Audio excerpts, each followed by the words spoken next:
Yun, si Saldico ang gumagawa niyan.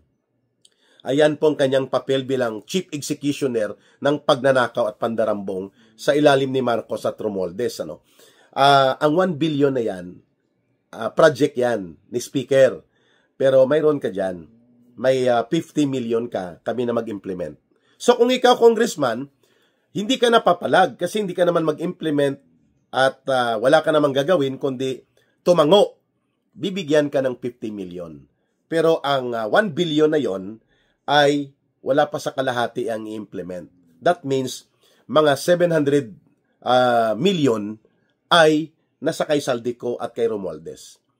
Pag-usapan natin, we have more than 300, how many? Sorry, we have more than 250 districts ng mga congressman na hindi na nire-request ng district congressman, inaariglo na direkta doon sa DPWH and then titimbrihan na lang ang congressman. Yan ang ibinulgar mismo ni Congressman Toby Chanco. At nag-alarm na at medyo naririnig na ang ating mga side noises. Mga kababayan, ng ating tinatawag na mga side noises in the recordings ni Ka Eric. So gusto ko lang pong i-emphasize ito, mga kababayan, sapagkat napakadelikado po ang buhay ngayon ni Saldico dahil tinatarget na siyang i-assassinate. Sapagkat kaya ni Saldico isiwalat ang mga testimonya na pwede pong ikakabagsak ng gobyerno ni Marcos. Lalo na po sa sambayan ng Pilipino na patuloy na hinahagupit ng nabubulok at walang direksyon kundi pabulusok pababa na uri ng panggobyerno ni Marcos Jr. Mga kababayan, talakayin po natin ngayon sa ating video analysis na ito ang kahalagahan ng magiging testimonya ni Saldico sakaling ito po ay bumaliktad at sakaling kanyang itutuga at kanyang ibubulgar ang lawak at lalim ng involvement ni Marcos Jr. at ni Martin Romualdez sa pangkabuang arkitektong design, the architectural design of plunder and corruption, na hindi po ito magagawa ni Saldico na siya lang.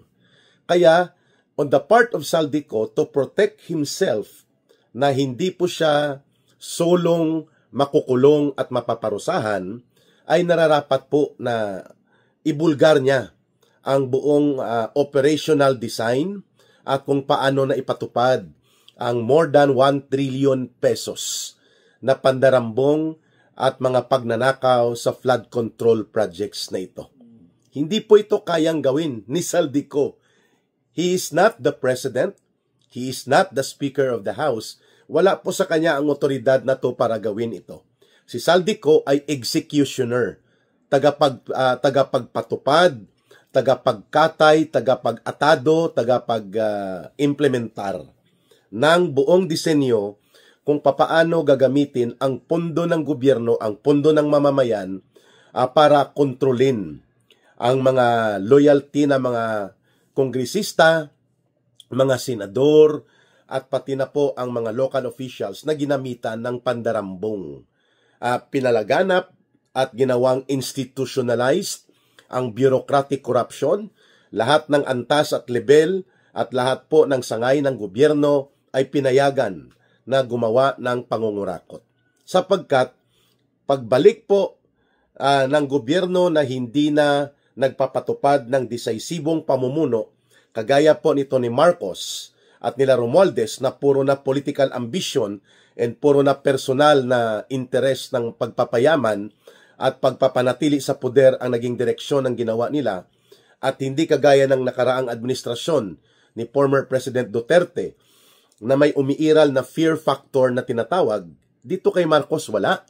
At in fact, hindi lang walang fear factor at walang certainty of conviction in court kapag ikaw ay kinasuhan, hindi ka nga hinahabol eh. Basta loyal ka lang sa gobyerno, basta wala kang gagawin na hakbang na ikaw ay bumabangga sa interes ng gobyernong ito, at lalo pa kung ikaw ay magiging kasabwat nila, para wasakin at durugin ang Duterte political camp, ay okay na gumawa ka ng katarantaduhan at kalokohan upang manatili ang loyalty mo. Lalo na if it involves pagnanakaw. Kasi nagnanakaw din po sila halos lahat.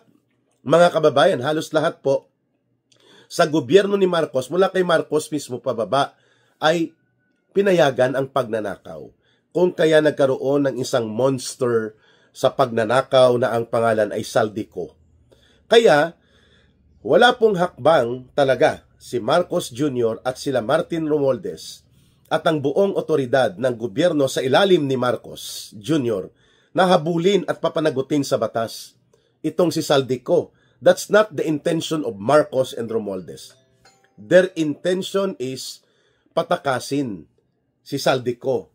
Ibig sabihin po, papalabasin na nagtago, nagtakas na, tumakas, kaya hindi na maimbestigahan. Hindi na po siya tutuga, hindi na nila mapipiga, at wala na pong makukuha na mga anumang detalye kung paano isinagawa ang malawakan at napaka-iskandaluso na pandarambong sa kaban ng bayan na tinatawag ng crime of the century in the modern political and government history ng Pilipinas. Ayan. So, mahalagang punto po ito na si Saldico is one of the most important witnesses, if not the most important witness.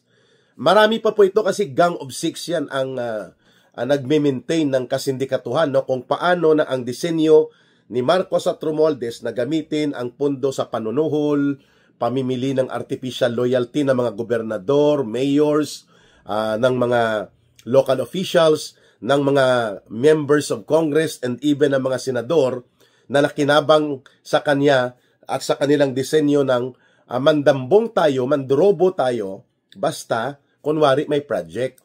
Pero wag niyong banggain ang administrasyon. Ito din po ang ginamit na panunuhol na pundo para sa mga komunistang teroristang CPP, NPA, NDF.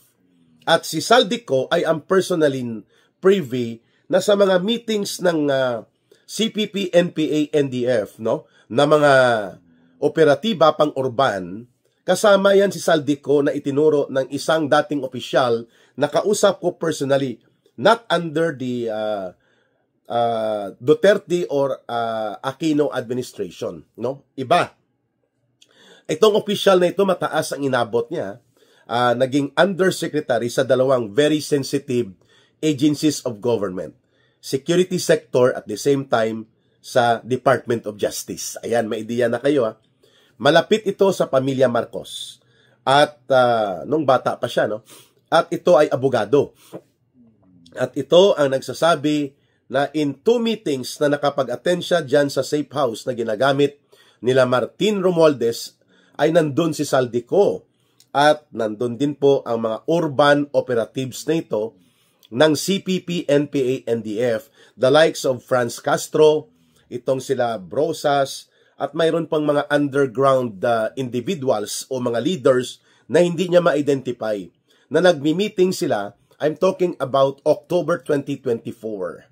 Bago pa sumambulat ang disenyo nila ng impeachment attacks versus the Vice President at ang pagpapadukot kay former President Rodrigo Duterte papunta na ipatapon sa ICC ang grupo ng National Urban Operations ng Communist Party of the Philippines. May dalawang organo yan, na under sa Central Committee ng Communist Party of the Philippines. Ang isa ng tinatawag ay NOD, National Organizations Department.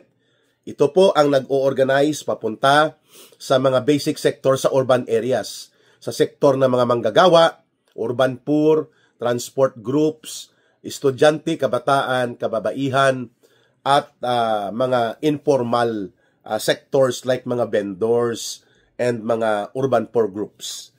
NOD po ang nag-o-organize diyan at namumuno sa central staff organ ng Central Committee, National Organizations Department. Ang isa po ay ang NUFC, National United Front Commission. Ito naman po ang kumukumpas sa mga organisasyon ng party list ng CPP, NPA, NDF, pati po sa kanilang bagong alyansang makabayan o bayan, mga alliances and political operations, mga non-government organizations, church infiltration, among others, including sa government infiltration na mga sektor na ginagawa nila, pati sa mga doctors, nurses, lawyers. NUFC po yan. National United Front Commission. Itong si Saldico, itinuturo nito ni former USEC, na hindi ko nababanggitin, no, ang kanyang pangalan, no. Si USEC B na lang, letter B. Si USEC B ay nandun po sa tinatawag na safe house, malaking bahay sa subdivision malapit lang diyan sa Batasang Pambansa Complex o sa House of Representatives. Sa dalawang meeting na yon noong October, mga kababayan, 1 week lang yata ang pagitan, pinagpaplanuhan kung papaano dudurugin ang mga Duterte at ano ang gagamitin na approach. At doon lumabas po yung pagpapadukot kay Pangulong Duterte by assuming na mayroon na siyang arrest order from ICC at tatimingan na lumabas siya ng Davao City at upang magamit ang puwersa ng pulis na hindi malaki masyado ang resistance ng Duterte supporters, which nangyari nga nang pumunta sa Hong Kong si Pangulong Duterte at pagbalik niya, pinadukot na siya nila Marcos. At ang isang pinagplanuhan doon ay ang pagwasak kay Vice President Sara Duterte. At doon sa meeting na yon, nandun po ang CPP, NPA, NDF. At binanggit nito ni Yusik B na ang pundo is sky's the limit. Kasi ito na, dito po kukunin sa mga pinagnanakaw nila na pundo, sa pinagnanakaw na mga projects na ito na hindi naman talaga na ipatupad, like the 1 trillion pesos na mga pinagnanakaw at dinambong ni Marcos at nila Romualdez mula sa flood control projects. Ginamit po ito para durugin ang Duterte political camp. At ito ay alam na alam ni Saldico kasi nang tinanong po siya ni Yusik B, letter B. B na lang, B. Si Yusik B, bakit nandito ang mga yan? Kasi kilala niya si Franz Castro at sila Brosas, no? Nakikita niya yan sa Congress. Sabi sa kanya ni Saldico, nandun na sa loob sila Martin Romualdez, si Tambaloslos at iba pa, no? Sila Dalipi, marami na mga core group nila sa Congress. Sinagot daw ni Saldico ang tanong ni Yusek B, ang mga yan, nasa inner sanctum yan ni Speaker. Okay. Inner sanctum.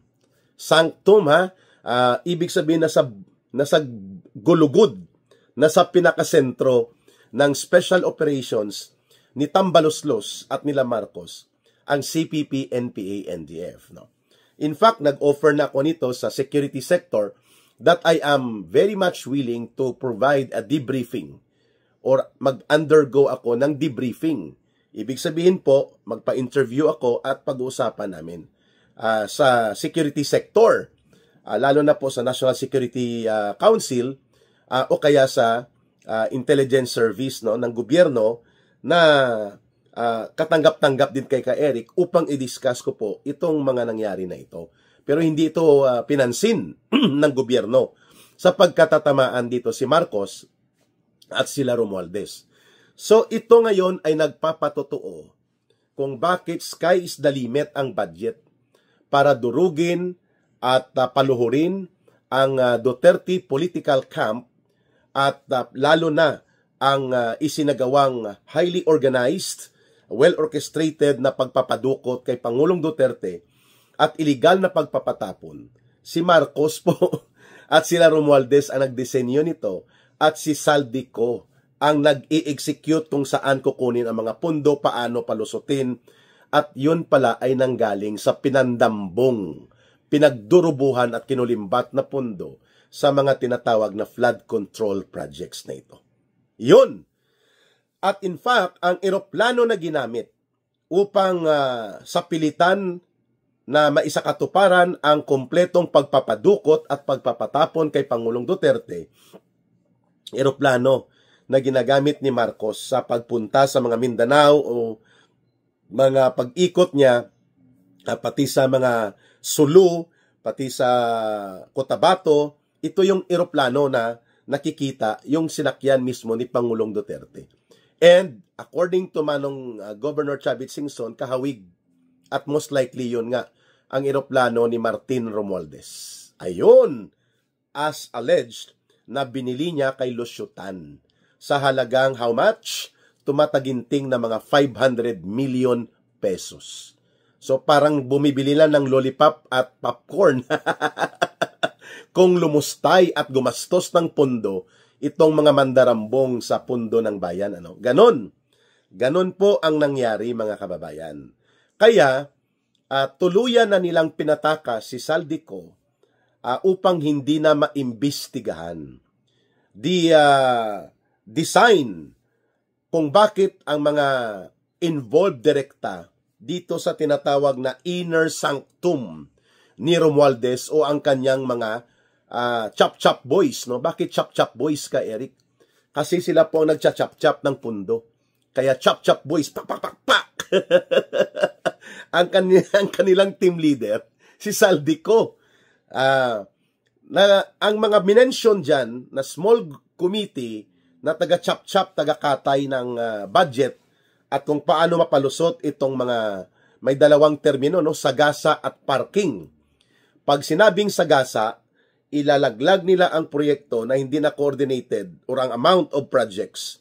Halimbawa, 1 billion sa First District of Manila, hindi na yan minsan kino-coordinate sa congressman. Sasabihan na lang ang congressman, may pinasok doon na 1 billion. Si Saldico ang gumagawa niyan. Ayan pong kanyang papel bilang chief executioner ng pagnanakaw at pandarambong sa ilalim ni Marcos at Romualdez. Ang 1 billion na yan, project yan ni Speaker. Pero mayroon ka dyan, may 50 million ka, kami na mag-implement. So kung ikaw, congressman, hindi ka napapalag kasi hindi ka naman mag-implement at wala ka namang gagawin kundi tumango. Bibigyan ka ng 50 million. Pero ang 1 billion na yon ay wala pa sa kalahati ang i-implement. That means mga 700 million ay nasa kay Saldico at kay Romualdez.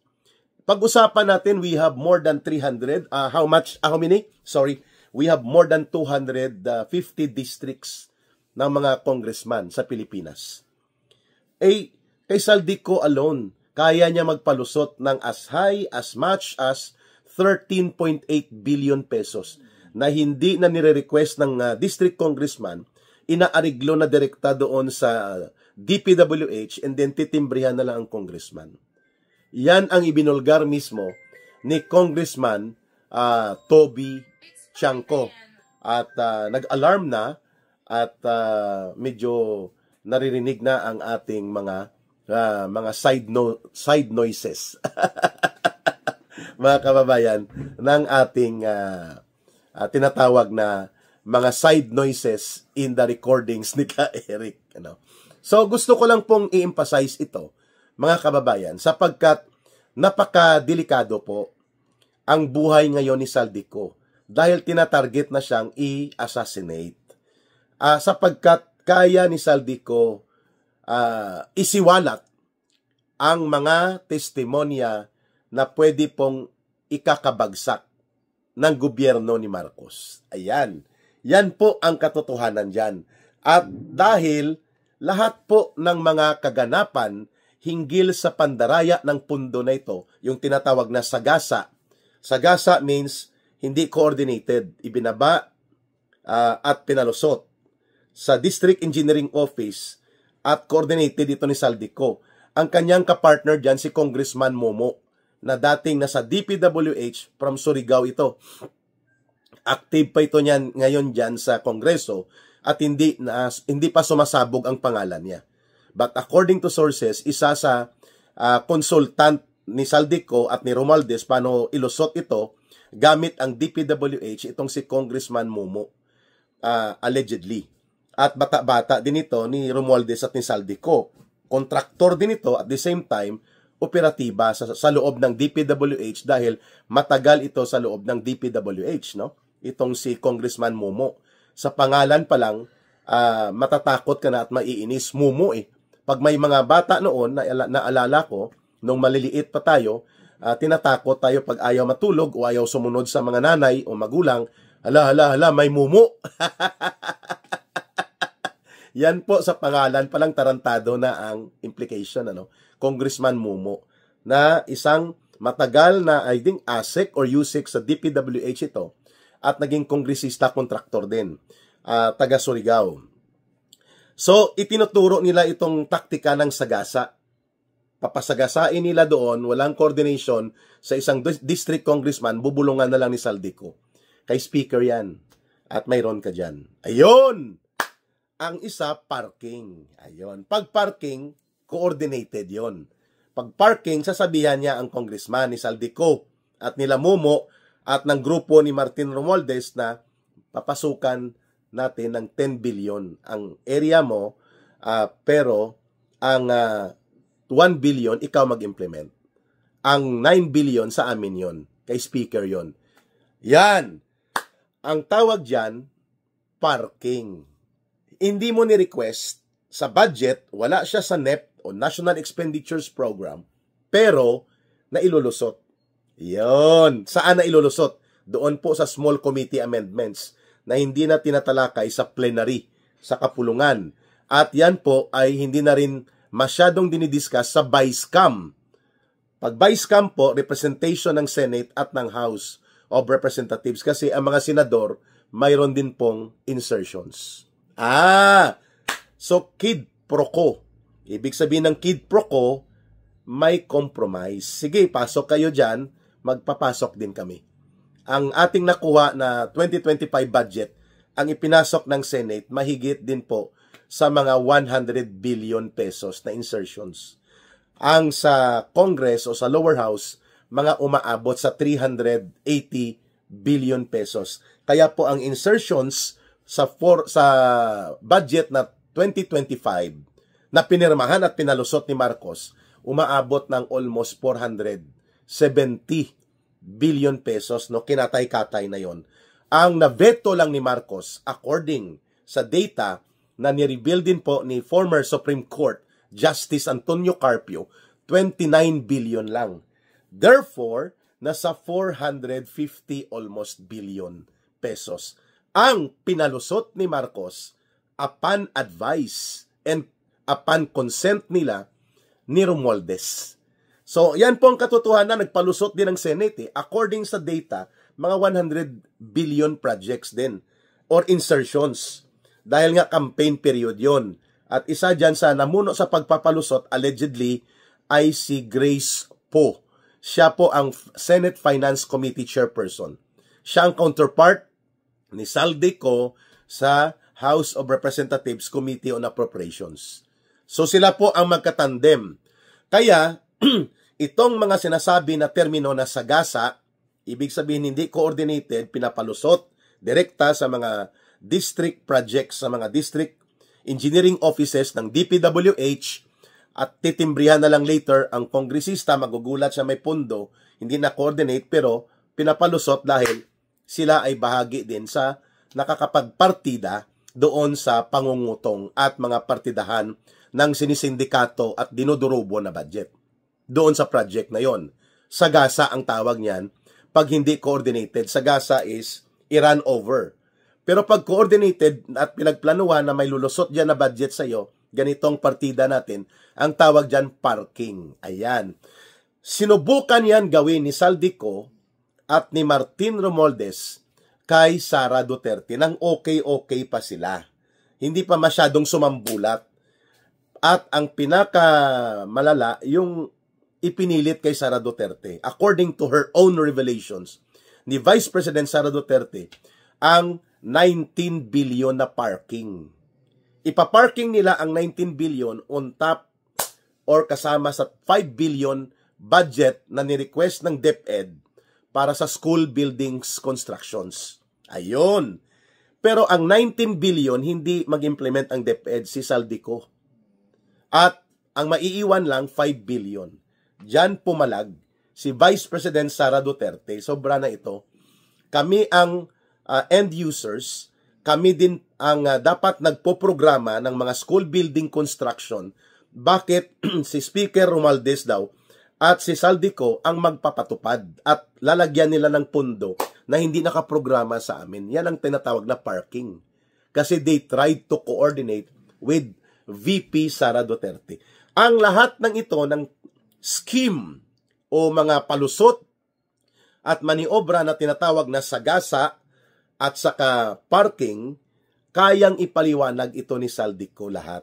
At ang author nito, sila Martin Romualdez at Marcos.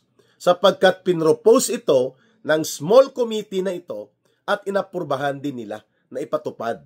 Ang small committee na yan, si Saldico, si Manix Dalipi ng Zamboanga, si Dong Gonzales, no, na galing sa Central Luzon, Pampanga, sila JJ Suarez, yan, sila Momo, yan, sila Garjola, mga small committee ito. Ito ang mga matadores, tagapagkatay sa mga pundo. Kaya ang chief matador at tirador ni Martin Romualdez at ni Marcos, si Saldico. At ngayon nagdeklara siya ng kanyang resignation mula sa House of Representatives. Which means hindi na siya ma-pressure ng House of Representatives na habulin pa. At tinanggal na niya ang kanyang ugnayan sa House of Representatives. Design din po yan ni Marcos at Romualdez kasi si Saldico ay nagtatago na sa France. At kapag nasa France ka na, pwede ka nang tumawid sa Spain at iba pang bahagi ng Europe. And we have received information na may mga villa si Saldico sa Soto Grande.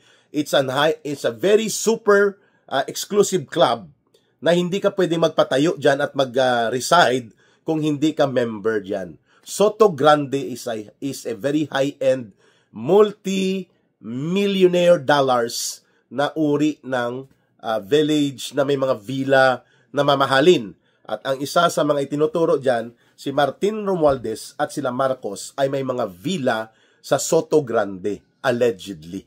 According to a former congressman na nakakausap ni Ka Eric. At malamang from France na may bahay na rin si Saldico ay lulusot na ito papunta doon sa Soto Grande. At hindi mo na siya makukuha dahil I do not know kung mayroon po tayong extradition treaty sa Spain o sa France. But nonetheless, it doesn't matter. Even if there is an extradition treaty, hindi naman talaga pinapahabol nila Marcos at nila Romualdez si Saldico para hulihin. In fact, pinapatakas at pinapatago nila. Because the main and key, pinakasusing ebidensya upang mapabagsak ang tarantadong gobyerno ni Marcos at ni Romualdez ay ang revelations mismo ni Saldico. Pero aside from Saldico, nandyan pa si Congressman Momo, nandyan pa si former Congressman Dalipi, consultant yan sa kay Sandro Marcos, nandyan pa si Dong Gonzales na hindi pumuputok ang pangalan, nandyan din po si Momo, nandyan pa si Garjola ng CWS party list na ito, kulukoy din ito, no? May mansion yan sa California na nagkakahalaga ng almost 590 million pesos. Tumataginting, mahigit kalahating bilyon ang mansion niya doon sa California. Wow! Nandyan pa sila. Hindi po sila hinahabol. Hindi po sila ibinobunyag. Kaya kung ako kay Congressman Toby Chanco, dahil may poder kapangyarihan siya bilang congressman, isiwalat mo na ito or ibigay mo kay Congressman Kiko Barsaga na mas matapang at malakas ang loob at hindi po natatakot at nag-aalangan na ibulgar ito sapagkat kung hindi makukuha si Saldico, pwedeng pigain ito si Congressman Momo, si dating Congressman Dong Gonzales, I think nagtago na rin sa Europe o sa US, hindi pa maalam, hindi pa pumuputok pero lumabas na ng bansa. Pero nandyan pa si Dalipi sa office ni Sandro Marcos. And by the way, wag nating kalimutan, si Sandro Marcos po ay involved din dito sa mga Diskaya contractors. 3 construction companies na mga Diskaya ang nangontrata ng almost 1.7 billion pesos sa mga flood control ni Sandro Marcos sa Ilocos Norte. Wash out lahat. Ibig sabihin po, pinagkakitaan at dinurubo lang. So magkano lang ang inimplement? Siguro wala pa kalahati. So magkano ang napunta kay Sandro Marcos, kay tatay niya at kay nanay niya? Yan ang tanong kay Lisa at kay Bongbong, pati ang anak niyo pala involved sa flood control project at mga sindikato na kontraktor din ang nangontrata. Ito like kagaya ng mga Diskaya couple na ito. Mga kababayan, napakagandang pag-usapan nito because Saldico is subject for assassination kung hindi po siya susuko at hindi niya itutuga at ibubulgar ang lahat-lahat. She will become a collateral damage at lalabas lang na pwedeng nalunod siya sa kanyang swimming pool pero pina-assassinate na o nabangga ng sasakyan o kaya siya ay natisod at nabagok ang kanyang ulo pero inassassinate na pala. That is a very possibility of situation na pwedeng mangyari kay Saldico. Kung kaya, para kay Saldico, sa pamilya niya, at pati sa anak niya na nananawagan sa kanya na mag-surrender na, mag-surrender ka na at tumuga ka na, Saldico. At kahit pa man na maparusahan ka at mabawian kayo ng kayamanan, at least na ibangon mo sa huling pagkakataon ang pangalan ng pamilya mo that you did an heroic act by bringing down Marcos and Romualdez into the abyss of their downfall by revealing the truth na sila ang nakinabang ng todo-todo at sila din ang mastermind dito sa malawakang pandarambong at mga pangungurakot na naganap at nagaganap sa kanyang gobyerno na ngayon pilit nilang ipinapalabas na inosente sila at ikaw lang ang gumawa nito, which nobody in our country and no Filipino and no other people na may ganitong basic common sense ang maniniwala na ikaw lang ang gumawa at may kapasidad na gawin ang mahigit 1 trillion pesos na pandarambong sa flood control pa lang ito, mga kababayan. Isiwalat mo na at ituga mo na habang buhay ka pa or baka wala na. Ibabaon mo ng sekretong ito sapagkat ang iba mo mga kasama na mga matadores at tagapagkatay chop-chop boys ni Romualdez at Marcos nagtatago na at nagpapasimplihan na. Lahat nagmamaniobra na and they're destroying now any trail of evidence papunta sa kanila. Ayan. So abangan po natin kung talagang ibubulgar na ni Saldico ang kanyang nalalaman tungkol kay Marcos at kay Romualdez. Pwede niyang gawin ito, no? Video. And then ipadala niya even if wala siya sa Pilipinas. That can be possible.